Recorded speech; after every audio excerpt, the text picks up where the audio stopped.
Yes, sir. Sir, just on the PSG first. Sir, yesterday during your press briefing, you said about the PSG, haharap po ba sila sa mga investigasyon? Syempre po, wala po tayong tinatago. Then hours later, the president orders the PSG not to participate in a Senate hearing on this matter. So, sir, is the president hiding something? And why not be transparent to the public through a Senate hearing? The President invoked executive privilege, which is in the Constitution, in prohibiting yung PSG po in appearing sa Senado. Pero marami pa pong investigasyon dyan, NBI, FDA, AFP. No? Well, gaya nga po ng sinabi ko kanina, handa pong humarap si General Durante dun sa AFP pero kinancel naman ang hearing. So yung mga hearings ng ehekutibo can continue and of course we expect the PSG to appear and cooperate. So, sir, the president will explicitly order the PSG to cooperate with executive agencies who are going to investigate their vaccination. He does not have to. Kinailangan lang niya na i-articulate na he's invoking executive privilege in forbidding them from appearing in the Senate. Yes, sir, the Senate hearing, but I'm talking about the executive agencies' probes. Will he actually also order them explicitly to participate in those probes for the sake of transparency? He does not have to. We all belong in the executive branch of government. As I So said, they will. it will They now will participate in those probes. I think they will because there is no order from the president not to participate. All right. Sige, sir. Sir, moving on to the president sounded frustrated also about Pfizer being the only firm to apply for an EUA. Sir, how will the government make sure that more pharmaceutical companies apply for EUA? I actually clarified this with Yusek Domingo. And an alternative would be with the procuring entity to apply for the EUA because under the FDA rules, it's either the manufacturer or the procuring entity, the DOH in this instance. In which case, if the DOH will apply, then we would need the assistance of our diplomatic missions in the place where they're manufactured to present or to procure the necessary documents and data that will be required by the FDA. So, sir, do we have a timeline on which pharmaceutical firms we will expect to have an application for an EUA in the coming days? Right now, we're expecting in a day or two, I believe, another Western company to apply for an EUA. Let's hope that they will because that's the declaration of Yusek Domingo himself and Secretary Galvez. As to the rest, I have made a suggestion that the procuring entity should take steps to apply for the EUA itself so that the others can already export their vaccines and we can use them here with an EUA. You have to understand that there's probably 100 plus countries right now. And in all these jurisdictions, you are probably required to apply an EUA, and I see no reason why they should in fact prioritize the Philippines. Now, that's why there is that provision in the FDA law which allows the procuring entity itself to apply for the EUA. Sir, lastly, the president yesterday said that the PSG should be considered an exception to the list, yung priority list for vaccines because their job description daw requires them to mingle with the crowd, etc. But sir, how about sir the health workers? I mean, don't they actually merit more of an exception because they actually face COVID-19 every day? It's their job to be on the front lines in the health sector. So sir, how about this? Like, what is the president's priorities? Is it for the health workers or for his PSG? And will the president, I don't know, find a way to make sure that the vaccines get to the health workers first and not necessarily his PSG first? Pia, your question is misleading because the vaccine used on the PSG was not paid for by using public coffers. If public coffers are used, then the priority, as we have spelled out, will be implemented. First priority will be medical frontliners. So nothing has changed. The list of priorities remain, but I add that the men in uniform from the police and the armed forces also form part of the first list of priorities. Will the president ask for a special permit from FDA for health workers, even a small group, like maybe identify the most vulnerable health workers? I don't think it's necessary because we're taking steps to ensure that the vaccine will come very soon. Okay. Thank you, sir. Thank you very much. Pia, we go back to Yusek Roque, please. Yes, Secretary, thank you. A follow-up from Laila Salavere of Inquirer. Given though the President's warning to the Senate and directive to the PSG, what happens to the other probes being conducted by the NBI and FDA on the use of an authorized COVID-19 vaccine? Will the PSG no longer cooperate with these other inquiries? Will Malacanang honor and abide by the findings of these other bodies should it find the PSG liable for the vaccination? Yusek Roque asked and answered. If second question po niya, if the PSG will coordinate with other probes, why will the Senate inquiry be treated differently? Because the concept of executive privilege arises from separation of power and the fact that the president must be allowed to make correct, even if unpopular decisions.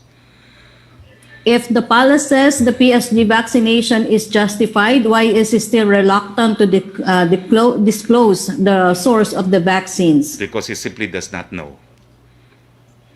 From Joe Montemayor of Malaya, since the NBI daw po is investigating the PSG vaccine mesh, should the Senate and House be investigated also for the alleged use of unlicensed vaccines after Senator Lacson and Representative Romualdez were previously reported to have been vaccinated? That's a matter for both the Senate and the House to decide. Hindi po naghihimasok sa mga bagay-bagay na yan ang presidente. Question from MJ Blanca Flor of Daily Tribune. Does the President's pronouncement last night send a message to the FDA, Customs and NBI's Special Action Unit to stop its investigation on the use of unregistered COVID-19 vaccines by the PSG? Malinaw po mensahe ni Presidente para po yan sa Kongreso. Second question po ni MJ Blanca Flor, granted that the PSG vaccinated themselves to protect the President from being infected with COVID-19, the smuggling vaccine and illegally administering merit an investigation too? That's asked and answered na po. In fact, that's been asked and answered for at least 4 press briefings already. Let's move on, please. Okay, ang question po ni Virgil Lopez ng GMA News Online, nasagot niyo na, Secretary. Ang second question niya, may we get daw po details sa President Duterte's meeting with MNLF founding chairman Nur Meswari in Davao City yesterday? Again, I was not privy and probably covered by executive privilege. Thank you, Secretary. Okay, so meron pang question sa Yusek. Wala na kasing magtatanong Secretary, online. meron pa po, may tanong pa rin po. Akala ko po si Melo ako niya. Okay, diretso ko na, Secretary. Yes, please. Tanong naman po mula kay Melo Acuña ng Pacific Daily, do we have exact figures na po about the Chinese POGO workers in the Philippines? Has the government instituted a mechanism to find out where they are? What mechanisms have we to find out if they are overstaying? I do not have the numbers, but I could inquire from PAGCOR because they are the regulatory body. But I do know, malaki na po ang nawalang mga POGO, marami na pong umalis sa ating bansa. Question from Ace Romero para po kay Secretary Roque. You have repeatedly said that the President's duty is to enforce or implement the law, noting that he is the Chief Executive. How will you reconcile your previous statement with the President's remarks about giving exception to the PSG members even if there is nothing in the FDA law exempting the situations they were into? Well, alam niyo po, hindi na ako magdadagdag, hindi na ako magbabawas. Ang sinabi po ni Presidente, self-preservation yan, naintindihan niya, and he appreciates it, full stop. Kung meron pong gustong magpatuloy na investigasyon, dito po sa ehekutibo, hindi po pinipigilan ng Presidente. Ang sabi lang niya, wala pong matter in aid of legislation sa bagay nito at hindi niya naintindihan kung bakit gusto pa mag-imbestiga ng Senado. Full stop po. Okay, question po mula kay Ian Cruz ng GMA7. Kung hihinto na raw po ng AFP ang investigasyon nila kaugnay sa bakuna ng PSG, hindi po ba maapektuhan ang ginagawa investigasyon ng NBI at FDA? Hindi po siguro, no? Dahil iba namang ahensya ng gobyerno yan. May sariling legal charter po ang NBI.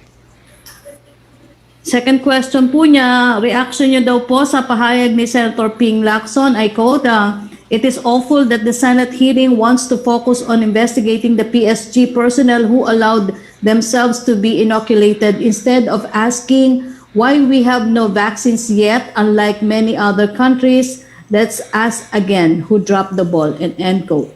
I partially agree with him dahil ang dapat pag-usapan po natin, hindi yung kung sinong nabigyan sa PSG. Ang dapat talagang pinag-uusapan, kailan darating ang bakuna, paano natin madidistribute yan, at hindi naman po tayo nagkukulang dyan doon sa pagsabi sa plano ng gobyerno. Meron pong magandang balita, mas maaga po ata darating ang bakuna, pero hindi ko pa po pwedeng masabi kung kailan talaga. Pero ito po ay isang kategoryang doon sa hiling ng presidente na nais niyang mapabilis pa yung proseso ng pagbibigay bakuna sa ating mga kababayan. Hindi naman po tayo nahuhuli. Inisa-isa po natin ang ating mga karatig bansa dito sa Southeast Asia. Singapore lang po ang nakapagsimula na. Ang lahat ng ating mga kasama sa ASEAN ay magsisimula pa rin ng first quarter, kasabay lang po natin.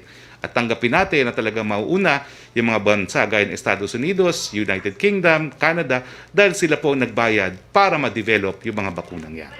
Pero ganun pa man, nandyan din po yung ating mga bakuna na ginagawa ng ating mga karatig bansa na kasama nating hindi masyado mayaman, mga bakuna na gawa po ng China at ng India na magagamit na rin po natin sa lalong mabilis na panahon. For Secretary Vince Dizon, although nasagot na rin niya, basahin ko na lang po, baka may madagdag pa siya. Ano na po ang update ukol sa saliva testing para sa COVID-19? Gaano po ka-epektibo at ka-economical ang saliva testing kumpara daw po sa RT-PCR tests? Ang saliva test po ay ginagamit na sa ibang bansa simula nung nakaraang taon. At kagaya ng sinabi kanina, matagal nang inaplayan ito. Halimbawa, nanguna dyan ang Philippine Red Cross. Kaya natutuwa tayo na sana sa lalong madaling panahon ay malabas na ang validation nito at magamit na ng ating mga kababayan. Dahil unang-una, mas mura ito, ikalawa, ito ay mas madali para sa ating mga kababayan. Opo. Ang question naman po ni Maricel Halili ng TV5 for Secretary Roque, nasagot niyo na rin po about the PSG. From Tina Panganibang Perez of GMA7, para po kay Secretary Roque, how soon daw po will the IATF come up with guidelines about procurement of provinces of their own COVID vaccines? Will they be allowed to use their calamity funds? Nasabi na po yan, nasagot na po yan ni Secretary Vince Dizon. Kinakailangan po yan tripartite agreement dahil G2G pa rin ang pagbibili po ng mga bakuna. Sa calamity funds, theoretically po pwede po, pero alam ko ang naging patakaran ng mga nagsabi ng bibili sila, nagkaroon sila ng specific item in their budget. Opo. Additional question po ni Ian Cruz, although nasagot na rin ni Secretary Roque about dun sa Octa Research Survey na only 25% sa NCR daw po willing magpa-vaccinate. Tanong naman po ni Ace Taliwas Romero, po kasi yan dun sa... nasagot nyo na rin po tungkol dun sa saliva-based testing. From Jonah Violagon para kay Secretary Dizon po, do we allow Airbnb now? They have been private condo owners renting out their units, especially during the holidays. Are they liable for anything? Will they be liable for any penalty?